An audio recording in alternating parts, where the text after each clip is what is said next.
चेतना, तुम इतनी चिंतित क्यों हो? भैया, मैं चिंतित नहीं हूँ, लेकिन व्यस्त हूँ। असल में मुझे मेरे चाचा के लिए बहुत काम करना है। आप इन नंबरों के साथ क्या कर रहे हो? भैया, ये नंबर नहीं है, ये लेनदारों और चाचा के किराने की दुकान के देनदारों के रिकॉर्ड हैं। लोग उनकी दुकान से बहुत सा सामान उधार ले जाते हैं, इसलिए उन्हें उनकी राशि का रिकॉर्ड रखना पड़ता है। उनमें से कुछ थोड़ी ही राशि का भुगतान करते हैं, इसलिए उन्हें शेष राशि को अगले महीने की राशि के साथ जोड़ना पड़ता है। ये बहुत ही कंफ्यूज करने वाला और गंदा काम है। उन्होंने इस रिकॉर्ड की गणना करने का काम मुझे दिया है। ओह, मुझे पता है, ये बही खाता है। आप बहुत चालाक हैं। आपको सब कुछ पता है, लेकिन आप ऐसे दर्शाते हैं जैसे कुछ पता ही ना हो। नहीं, मैं नहीं हूँ, लेकिन निश्चित रूप से मैं तुम्हें एक आसान तरीके से इस डाटा के साथ काम करना सिखा सकता हूँ। ओह, सच में? मुझे पता है कि इसके लिए आप मुझे कंप्यूटर का उपयोग करने का सुझाव देंगे। हाँ, फिर से एप्लीकेशन या सॉफ्टवेयर हमें आसानी से डाटा के इस तरह के काम करने में मदद करता है। इस सॉफ्टवेयर को क्या कहा जाता है? इसे माइक्रोसॉफ्ट एक्सेल कहा जाता है। चलो इसके बारे में जानते हैं।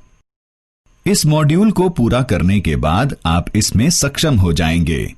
एमएस एक्सेल को एक इलेक्ट्रॉनिक स्प्रेडशीट के रूप में पहचानें।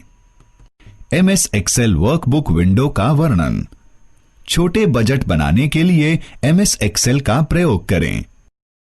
कि माइक्रोसॉफ्ट एक्सेल या MS Excel MS Office suite के साथ आता है। एमएस एक्सेल एक इलेक्ट्रॉनिक स्प्रेडशीट है। यह वर्कशीट कागज की नकल करके पेपर वर्कशीट या डाटा प्रबंधन के कार्य में प्रयोग होता है। एमएस एक्सेल विभिन्न प्रकार के फीचर जैसे तेज गणना, विश्लेषण, रेखांकन और चार्ट और गणना की स्वतः अपडेट प्रदान करता है। एमएस एक्सेल एक बहुत शक्तिशाली और लचीला ग्राफिकल प्रेजेंटेशन टूल है।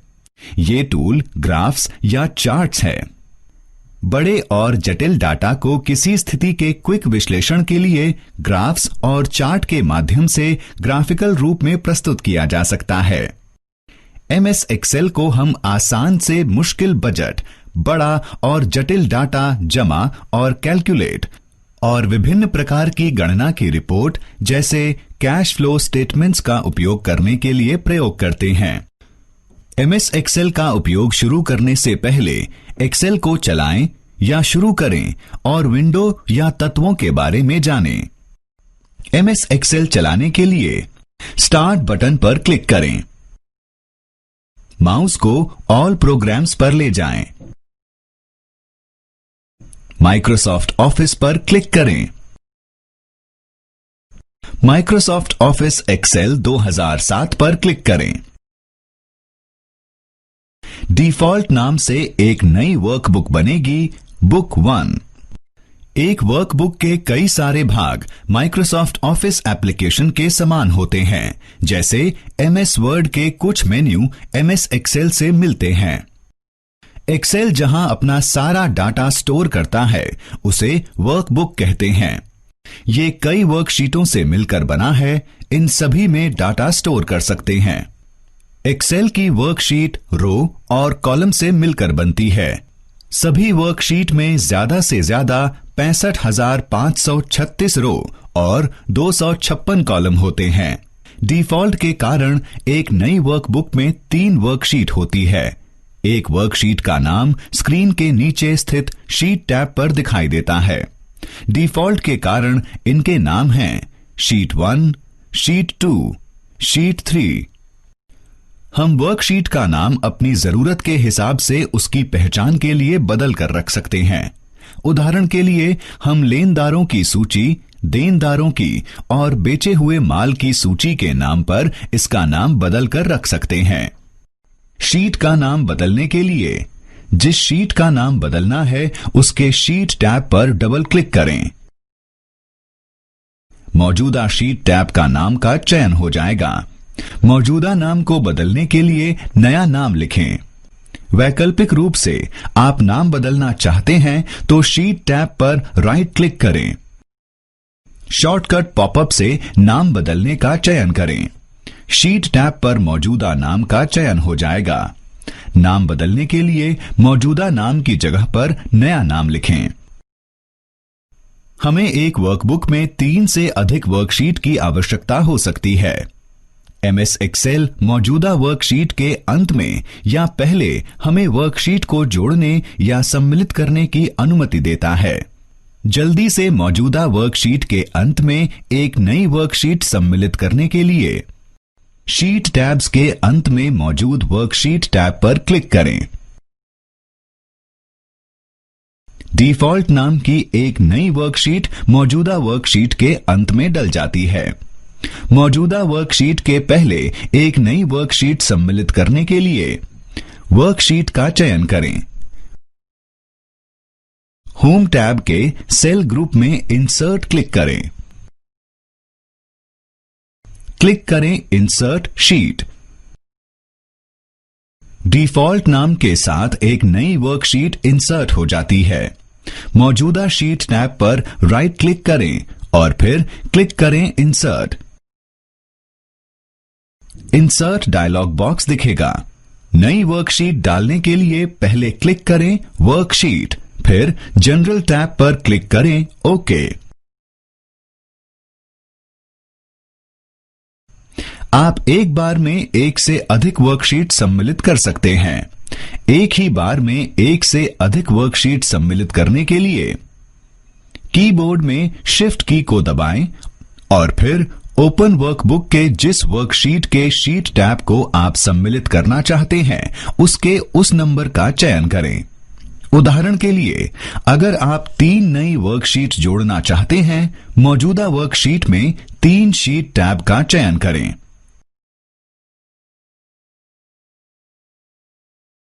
होम टैब के सेल ग्रुप के इंसर्ट ड्रॉप डाउन मेन्यू पर क्लिक करें। क्लिक करें इंसर्ट शीट। वो सारी वर्कशीट जिनका आपने चयन किया है इंसर्ट हो जाएंगी। चयनित शीट टैब को आप राइट क्लिक करें और फिर क्लिक करें इंसर्ट। इंसर्ट डायलॉग बॉक्स दिखेगा। क्लिक करें वर्कशीट और जनरल टैब पर क्लिक करें ओके। समान नंबरों की चयनित वर्कशीट इंसर्ट हो जाएगी।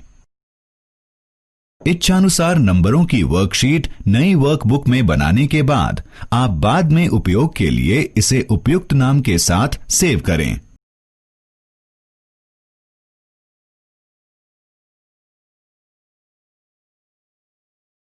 चलिए जानते हैं कैसे एक नई वर्कबुक बनाएं।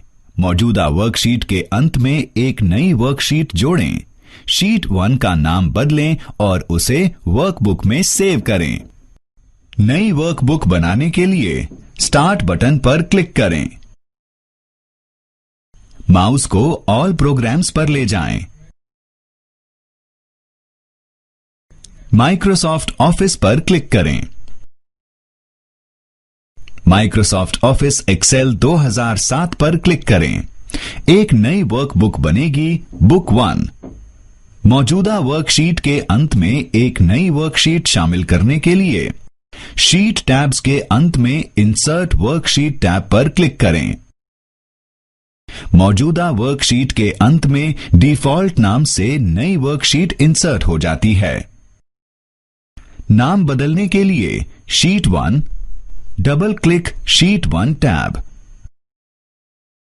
अपनी इच्छानुसार शीट 1 का नाम लिखें। वर्कबुक सेव करने के लिए ऑफिस बटन पर क्लिक करें और चुनें save. Save as dialog box दिखेगा। वर्कबुक सेव करने के लिए स्थान और फोल्डर का चयन करें। फोल्डर को खोलने के लिए उस पर डबल क्लिक करें। कॉम्बो बॉक्स फाइल नाम में अपनी इच्छानुसार वर्कबुक फाइल का नाम लिखें।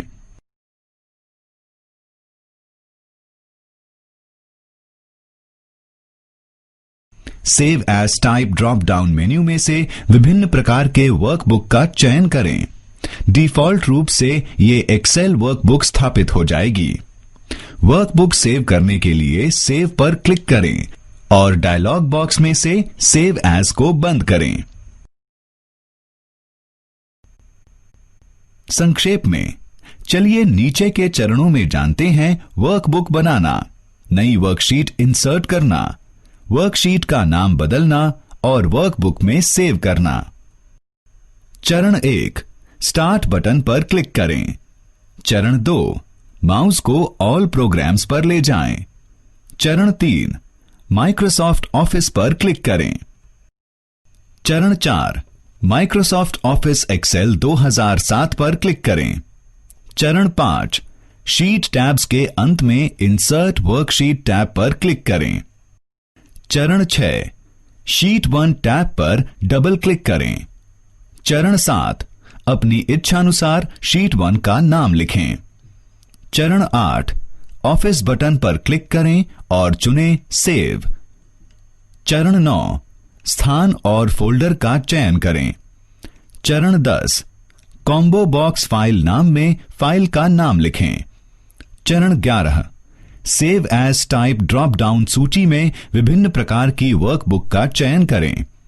चरण 12, सेव पर क्लिक करें। एमएस एक्सेल एक वर्कशीट के लिए विभिन्न प्रकार के प्रिंटिंग विकल्प प्रदान करता है। हम वर्कशीट को प्रिंट करने से पहले इसका प्रीव्यू देख सकते हैं। ऑफिस बटन पर क्लिक करें। माउस को प्रिंट पर ले जाकर प्रिंट प्रीव्यू देखने के लिए प्रिंट प्रीव्यू का चयन करें। प्रिंट प्रीव्यू प्रिंटिंग करने से पूर्व वर्कशीट देखने और उसमें बदलाव करने के विकल्प प्रदान करके मदद करता है। हम मार्जिन्स को बदल या परिवर्तित करके अन्य पेज सेटअप विकल्प और हेडर और फुटर को प्रिंट प्रीव्यू के साथ संशोधित कर सकते हैं। डिफॉल्ट रूप से प्रिंट विकल्प मौजूदा वर्कशीट को प्रिंट करता है, हालांकि हम वर्कशीट के विशिष्ट स्थान को भी प्रिंट कर सकते हैं। विशिष्ट स्थान को प्रिंट करने के लिए प्रिंट करने वाले स्थान या रेंज का चयन करें। ऑफिस बटन पर क्लिक करें। माउस को प्रिंट पर ले जाएं। प्रिंट पर जाकर क्लिक करें। प्रिंट डायलॉग बॉक्स प्रकट होगा। प्रिंट करने वाले स्थान या रेंज का चयन करें और क्लिक करें ओके। वर्कशीट को प्रिंट करने के लिए ऑफिस बटन पर क्लिक करें। माउस को प्रिंट पर ले जाएं। प्रिंट पर जाकर क्लिक करें। प्रिंट डायलॉग बॉक्स प्रकट होगा। प्रिंट के भागों को देखो, इसके विभिन्न प्रिंट विकल्प हैं। एक विकल्प पर क्लिक करें और फिर चयनित विकल्प के साथ वर्कशीट प्रिंट करने के लिए ओके क्लिक करें। डिफॉल्ट रूप से एक्टिव शीट आपको चयनित वर्कशीट प्रिंट करने की अनुमति देता है। चयन आपको वर्कशीट का चयनित हिस्सा प्रिंट करने की अनुमति देता है। संपूर्ण वर्कबुक आपको संपूर्ण वर्कबुक प्रिंट करने की अनुमति देता है। संक्षेप में इस विषय पर चर्चा करते हैं। एमएस एक्सेल एक इलेक्ट्रॉनिक स्प्रेडशीट है। यहां वर्कशीट कागज की नकल करके पेपर वर्कशीट या डाटा प्रबंधन के कार्य में प्रयोग होता है। एमएस एक्सेल का उपयोग करके हम आसान से जटिल बजट, लंबे और जटिल डेटा को स्टोर करके और उसकी गणना करके बड़े और विभिन्न प्रकार की अकाउंट रिपोर्ट बना सकते हैं। एक्सेल अपना सारा डाटा वर्कबुक पर स्टोर करता है। एक्सेल की वर्कशीट रो और कॉलम से मिलकर बनती है। सभी वर्कशीट में ज्यादा से ज्यादा 65,536 रो और 256 कॉलम होते हैं। पिछले सत्र में हमने वर्कबुक और एमएस एक्सेल की वर्कशीट के बेसिक्स के बारे में सीखा। इस सत्र में हम वर्कशीट में डाटा को स्टोर करना और उसे संपादित करके कैसे उपयोग करना है सीखेंगे। हम यह भी सीखेंगे कि हम विभिन्न डाटा टूल्स जैसे ग्राफ्स या चार्ट्स का उपयोग करके डाटा को और अधिक आकर्षक कैसे बना सकते हैं। हम जानते हैं कि हम एमएस एक्सेल में वर्कशीट का प्रयोग डाटा को स्टोर करके रखने के लिए करते हैं। हर एक वर्कशीट रो और कॉलम से मिलकर बनती है। रो और कॉलम जब एक दूसरे से मिलती है तो सेल का निर्माण होता है। इन सेलों में डाटा सम्मिलित होता है। आसान संदर्भ के लिए हर सेल के मिलन बिंदु को हम एक नाम देते हैं। उदाहरण के लिए वो सेल जो कॉलम ए और रो 5 में होता है A5 सेल के रूप में जाना जाता है। यह नाम रिबन के नीचे नाम बॉक्स में प्रदर्शित होता है। एडजेसेंट सेल के समूह को रेंज कहा जाता है। उदाहरण के लिए A1 से A5 तक के सेल की रेंज को A1 A5 के रूप में दर्शाया जाएगा। इसे सक्रिय बनाने के लिए सेल पर क्लिक करें। आप सेल पर एक आयताकार सीमा देख सकते हैं। यह दर्शाता है कि सेल सक्रिय हो गया है। अब आप इसमें डाटा दर्ज कर सकते हैं। ये डाटा संख्या, टेक्स्ट, दिनांक या समय पर आधारित हो सकता है। चलिए देखते हैं किसी सेल में टेक्स्ट और संख्या कैसे दर्ज कर सकते हैं। 1. सेल पर क्लिक करें। 2. जो संख्या या टेक्स्ट आप दर्ज करना चाहते हैं लिखें। 3. एंटर या टैब दबाएं। सेल में दिनांक दर्ज करने के लिए 1. सेल पर क्लिक करें। 2. स्लैश चिन्ह या तारीख के कुछ हिस्सों को अलग करने के लिए हाइफन का उपयोग कर दिनांक दर्ज करें।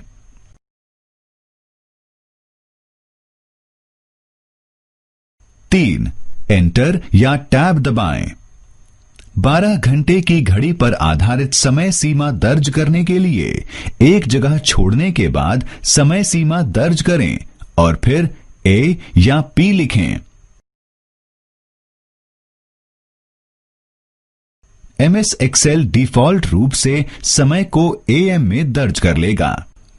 एमएस एक्सेल एक क्लिक में एक ही समय में कई सेलों में एक ही डाटा दर्ज करने की अनुमति देता है। कई सेलों में एक ही डाटा दर्ज करने के लिए 1. जिन सेलों में आप एक ही डाटा दर्ज करना चाहते हैं उनका चयन करें। 2. सक्रिय सेल में डाटा लिखें। 3. CTRL जमा एंटर दबाएं। फिर हैंडल का उपयोग करके कई सेलों में आप एक ही डाटा दर्ज कर सकते हैं।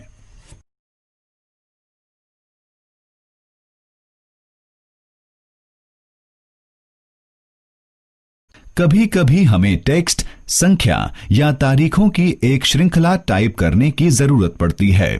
इस मामले में एमएस एक्सेल ऑटोफिल फीचर प्रदान करता है जो श्रृंखला में से एक पैटर्न या डाटा का पालन करके सेलों को स्वचालित रूप से भरता है।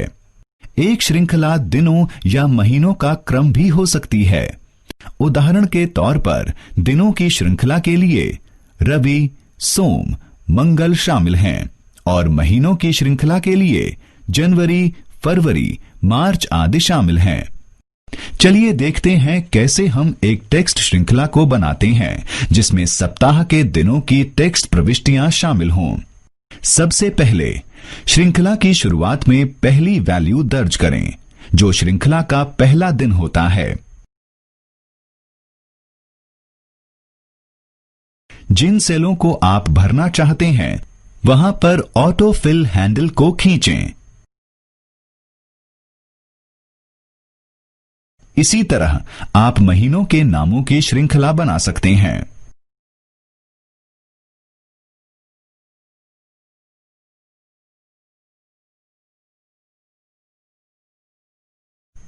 जो एक प्रकार के पैटर्न का अनुसरण करता है उस डाटा से भी हम सेलों को भर सकते हैं। मान लीजिए एक सूची जिसमें शामिल श्रृंखलाओं की संख्या 1 से शुरू होकर 10 पर खत्म होती है से सेलों को भरना चाहते हैं। फिर पहले सेल में संख्या 1 और दूसरे में संख्या 2 दर्ज करें। इससे बढ़ती संख्या का पैटर्न सेट हो जाएगा। अब दोनों सेलों का चयन करें।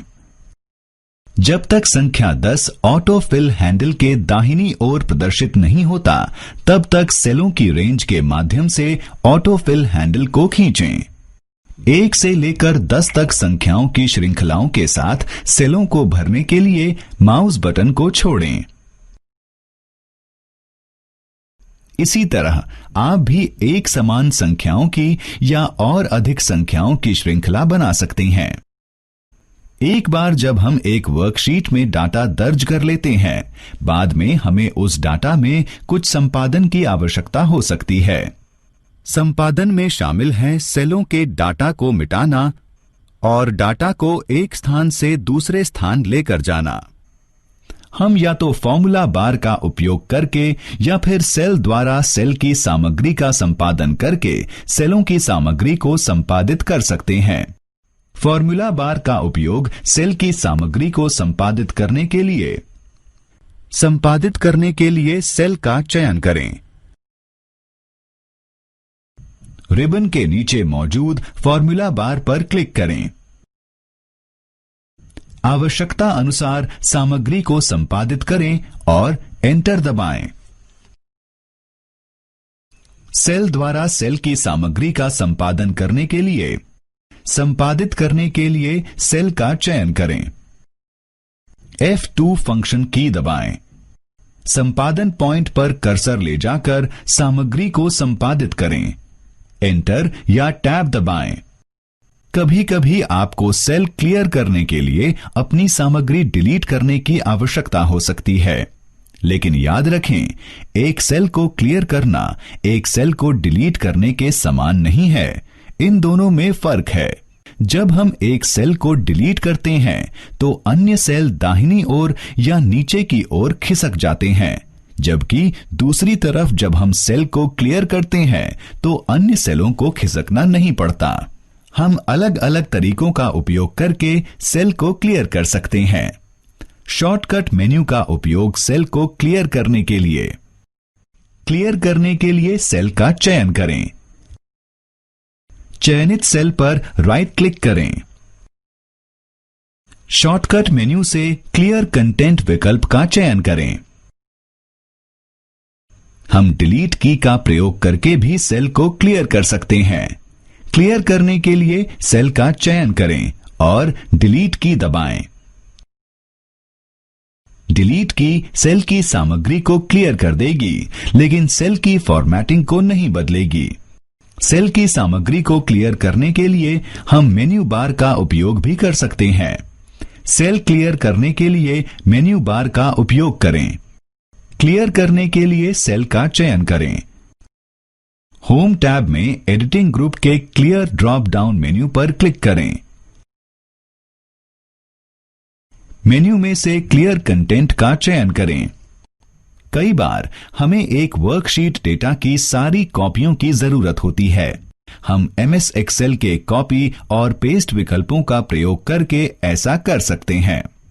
हम सेल की सामग्री को कॉपी करके उसे अन्य कई सेलों पर पेस्ट कर सकते हैं। इस कारण बार बार टाइप करके लिखने की मेहनत से बचा जा सकता है। मेन्यू बार का उपयोग सेल की सामग्री को कॉपी पेस्ट करने के लिए। सेल या सेलों का चयन करें जिनकी सामग्री को कॉपी करना है। होम टैब के क्लिपबोर्ड ग्रुप में कॉपी विकल्प पर क्लिक करें। चयन करें सेल या सेलों का जिसमें आप डाटा की कॉपी को पेस्ट करना चाहते हैं। क्लिपबोर्ड ग्रुप में पेस्ट ड्रॉप डाउन मेन्यू पर क्लिक करें। चयनित सेलों या सेल पर कॉपी सामग्री को पेस्ट करने के लिए चयन करें पेस्ट। हम सेल सामग्री को कॉपी पेस्ट करने के लिए शॉर्टकट मेन्यू का उपयोग भी कर सकते हैं। शॉर्टकट मेन्यू का उपयोग सेल सामग्री को कॉपी पेस्ट करने के लिए। सेल या सेलों का चयन करें जिनकी सामग्री को कॉपी करना है। चयनित सेल पर राइट क्लिक करें। शॉर्टकट मेन्यू से कॉपी का चयन करें। जिन सेल या सेलों में आप डाटा की कॉपी पेस्ट करना चाहते हैं उनका चयन करें। चयनित सेलों पर राइट क्लिक करें। शॉर्टकट मेन्यू से पेस्ट चुनें। हमें डाटा को एक सेल से दूसरे सेल ले जाने की आवश्यकता पड़ सकती है। सेल सामग्री को ले जाने के लिए जिन सेल या सेलों की सामग्री को ले जाना है उनका चयन करें। होम टैब के क्लिपबोर्ड ग्रुप में कट विकल्प पर क्लिक करें। उन सेल या सेलों का चयन करें जहां आप डाटा ले जाना चाहते हैं। क्लिपबोर्ड ग्रुप में पेस्ट ड्रॉप डाउन मेन्यू पर क्लिक करें। चयनित सेलों या सेल पर पेस्ट करने के लिए चयन करें पेस्ट।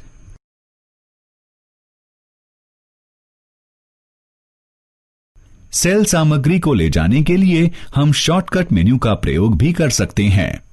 तो हम MS एक्सेल के विभिन्न विकल्पों की मदद से सेल की सामग्री या डाटा को संपादित कर सकते हैं। आप क्या करेंगे अगर सेल में लिखने वाला डाटा कॉलम के लिए बड़ा हो और उसमें न समाए? सही, आपको सेल सामग्री को समायोजित करने के लिए कॉलम की चौड़ाई और रो की लंबाई को बढ़ाने की जरूरत होती है। चलिए जानते हैं कि कॉलम को कैसे चौड़ा कर सकते हैं। कॉलम की चौड़ाई बदलने के लिए कॉलम के शीर्षक पर क्लिक करें। होम टैब में सेल ग्रुप के फॉर्मेट ड्रॉप डाउन मेन्यू पर क्लिक करें। कॉलम विड्थ विकल्प का चयन करें। कॉलम विड्थ बॉक्स प्रकट होगा। कॉलम विड्थ बॉक्स में इच्छानुसार कॉलम विड्थ दर्ज करें। कॉलम विड्थ में परिवर्तन लागू करने के लिए ओके पर क्लिक करें। जब आप ऑटो फिट कॉलम विड्थ विकल्प का चयन करते हैं तो MS एक्सेल अपने आप ही कॉलम के आकार को सेलों की सामग्री के हिसाब से ढाल लेता है। कॉलम के बॉर्डर पर माउस रखकर खींचने से भी आप कॉलम की चौड़ाई को बढ़ा या घटा सकते हैं। कॉलम हेडर के राइट बॉर्डर पर माउस ले जाकर रखें। माउस का बायां बटन दबाएं और कॉलम की चौड़ाई को बढ़ाने के लिए माउस को दाहिनी तरफ खींचें तथा चौड़ाई कम करने के लिए बाईं ओर खींचें। इच्छानुसार चौड़ाई सेट करने के बाद माउस बटन को छोड़ें। चलिए अब रो की लंबाई को कैसे परिवर्तित करें जानते हैं। रो की लंबाई परिवर्तित करने के लिए रो शीर्षक पर क्लिक करें। होम टैब के सेल ग्रुप के फॉर्मेट ड्रॉप डाउन मेन्यू पर क्लिक करें। रो हाइट के विकल्प का चयन करें। रो हाइट डायलॉग बॉक्स प्रकट होगा। रो हाइट डायलॉग बॉक्स में से इच्छानुसार रो हाइट एंटर करें। रो हाइट बदलने के लिए क्लिक करें ओके। रो हेडर बॉर्डर को माउस द्वारा खींचकर भी आप रो की लंबाई बढ़ा सकते हैं। MS एक्सेल फॉर्मूला प्रदान करता है जो वर्कशीट में वैल्यू की गणना प्रदर्शित करने में मदद करता है। फॉर्मूलाज बराबर चिन्ह से आरंभ होने वाला समीकरण है। उदाहरण के लिए निम्न फॉर्मूला जमा 5 और 3 उत्तर के रूप में 8 देता है। एक फॉर्मूला निम्नलिखित में से एक या सभी शामिल कर सकता है। फंक्शन, रेफरेंसेस, ऑपरेटर्स और कांस्टेंट। फंक्शन एक प्री रिटर्न फॉर्मूला है जो वैल्यू या वैल्यूज देता है, ऑपरेशन प्रदर्शित करता है और वैल्यूज देता है। हम वर्कशीट में फंक्शन का उपयोग फॉर्मूलाज को आसान और छोटा करने के लिए करते हैं। फॉर्मूला टैब के फंक्शन लाइब्रेरी ग्रुप में इंसर्ट फंक्शन विकल्प हमें फॉर्मूलाज में विभिन्न कार्यों को शामिल करने की अनुमति देता है। ऑपरेटर चिन्ह या प्रतीक है जो व्यंजक में प्रदर्शित कैलकुलेशन के प्रकारों को निर्दिष्ट करता है। गणितीय, तुलनात्मक, तार्किक और रेफरेंस ऑपरेटर्स हो सकते हैं। कांस्टेंट फॉर्मूले की वैल्यू है जो कैलकुलेट नहीं होती और इसलिए नहीं बदलती है। चलिए जानते हैं कि कांस्टेंट और कैलकुलेशन के साथ कैसे हम एक आसान फॉर्मूला बना सकते हैं। सेल चुनें जिसमें आप फॉर्मूला दर्ज करना चाहते हैं। टाइप बराबर चिन्ह, फॉर्मूला दर्ज करें। एंटर दबाएं। फॉर्मूले का परिणाम सेल में प्रदर्शित हो जाता है। मान लीजिए आपको कॉलम ए में मौजूद सभी संख्याओं के सम की गणना करनी है। ऐसा करने के लिए आपको सम फंक्शन के साथ फॉर्मूला बनाने की जरूरत होती है। सम फंक्शन के साथ फॉर्मूला बनाने के लिए जिस सेल में आप फॉर्मूला दर्ज करना चाहते हैं उस सेल पर क्लिक करें। इंसर्ट फंक्शन विकल्प पर क्लिक करें। इंसर्ट फंक्शन डायलॉग बॉक्स प्रकट होता है। वैकल्पिक रूप से आप फॉर्मूला बार में इंसर्ट फंक्शन आइकन पर क्लिक कर सकते हैं। फंक्शन सूची बॉक्स में से फंक्शन सम का चयन करें। सम फंक्शन सूची में प्रदर्शित नहीं है तो आप उसे कैटेगरी में से ब्राउज या फिर कैटेगरी बॉक्स का चयन करके उपयोग कर सकते हैं। ओके क्लिक करें। फंक्शन आर्ग्यूमेंट्स बॉक्स प्रकट होगा। नंबर 1 आर्ग्यूमेंट बॉक्स में आर्ग्यूमेंट के रूप में सेल रेफरेंस का चयन करें। वर्कशीट में सेल का चयन करने के लिए कोलैप्स डायलॉग बॉक्स आइकन पर क्लिक करें जो कुछ समय के लिए डायलॉग बॉक्स को छुपा देता है। जब कार्य हो जाए तो एक्सपैंड डायलॉग बॉक्स पर क्लिक करें। फॉर्मूला बनाने के लिए क्लिक करें ओके और आर्ग्यूमेंट्स डायलॉग बॉक्स को बंद करें।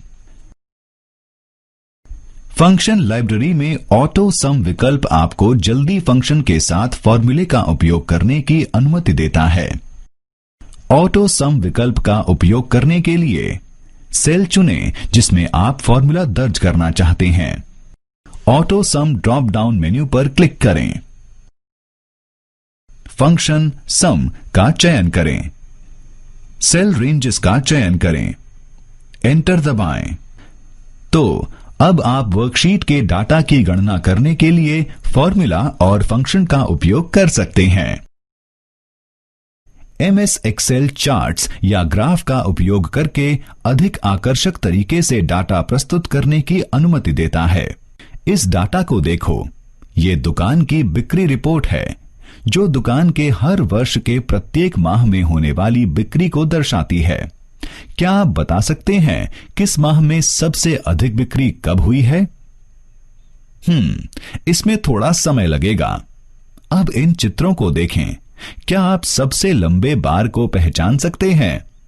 सही, अप्रैल के माह का बार सबसे लंबा है। यह दर्शाता है कि अप्रैल के माह में सबसे अधिक बिक्री हुई है। यानी डाटा को ग्राफिकल रूप से प्रस्तुत करना अधिक आकर्षक और प्रभावी है। MS एक्सेल में चार्ट जल्दी और आसानी से बना सकते हैं।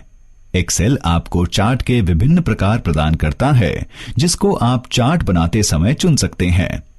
चलिए देखते हैं MS एक्सेल में चार्ट कैसे बना सकते हैं। चार्ट बनाने के लिए वर्कशीट के डाटा को व्यवस्थित करें जिन्हें आप चार्ट में प्रदर्शित करना चाहते हैं। उस सेल का चयन करें जिसका डाटा आप चार्ट पर उपयोग करना चाहते हैं। इंसर्ट टैब पर क्लिक करें। चार्ट्स ग्रुप में चार्ट टाइप विकल्प पर क्लिक करें। प्रदर्शित सूची में से चार्ट के प्रकार का चयन करें। चयनित चार्ट के प्रकार का एक चार्ट एक एम्बेडेड चार्ट के रूप में वर्कशीट में डाला जा सकता है। जब आप चार्ट बनाते हैं तो डिजाइन, लेआउट और फॉर्मेट टैब्स रिबन में प्रदर्शित होते हैं। इन टैब्स के विभिन्न विकल्प आपको चार्ट को संशोधित करने की अनुमति देते हैं। डिजाइन टैब डाटा की एक सीरीज को रो और कॉलम में प्रदर्शित करने में, सोर्स डाटा को बदलने में, चार्ट की लोकेशन बदलने में, चार्ट के प्रकारों को बदलने में, चार्ट को टेम्पलेट के रूप में सेव करने में, प्री डिफाइंड लेआउट और फॉर्मेटिंग विकल्प का चयन करने में मदद करता है। लेआउट टैब आपको प्रदर्शित चार्ट के तत्वों को बदलने जैसे टाइटल और डाटा केबल्स, ड्राइंग टूल्स का उपयोग, टेक्स्ट बॉक्स और पिक्चर्स को चार्ट में जोड़ने की अनुमति देता है। फॉर्मेट टैब आपको रंग भरने, लाइन स्टाइल बदलने और चार्ट में स्पेशल इफेक्ट्स जोड़ने में मदद करता है। तो इन सभी का उपयोग करके हम चार्ट को और अधिक ध्यान आकर्षक और प्रस्तुति के योग्य बना सकते हैं। चार्ट बनाने के लिए वर्कशीट के डाटा को व्यवस्थित करें जिन्हें आप चार्ट में प्रदर्शित करना चाहते हैं। उस सेल का चयन करें जिसका डाटा आप चार्ट पर उपयोग करना चाहते हैं। इंसर्ट टैब पर क्लिक करें। चार्ट्स ग्रुप में चार्ट टाइप विकल्प पर क्लिक करें। प्रदर्शित सूची में से चार्ट के प्रकार का चयन करें। चयनित चार्ट के प्रकार का एक चार्ट एक एम्बेडेड चार्ट के रूप में वर्कशीट में डाला जा सकता है। चार्ट बनाने के लिए वर्कशीट के डाटा को व्यवस्थित करें जिन्हें आप चार्ट में प्रदर्शित करना चाहते हैं। इंसर्ट टैब पर क्लिक करें। चार्ट्स ग्रुप में चार्ट टाइप विकल्प पर क्लिक करें। प्रदर्शित सूची में से चार्ट के प्रकार का चयन करें।